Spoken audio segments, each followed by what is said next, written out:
Alam mo ba na sa loob ng isang reactor sa Amerika, may natagpo ang bangkay na nakadikit sa kisame? Enero 3, 1961.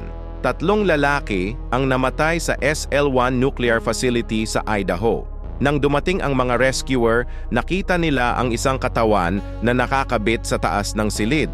Isang control rod ang tumagos sa kanya, pero hindi aksidente ang nangyari. May isang tao na kusang hinila ang control rod na iyon. Kailangan ng malaking lakas para gawin yon. Bakit? Ang radiation levels ay sobrang taas na ilang minuto lang pwedeng magtrabaho ang recovery teams. Ilang linggo bago nakuha ang mga katawan.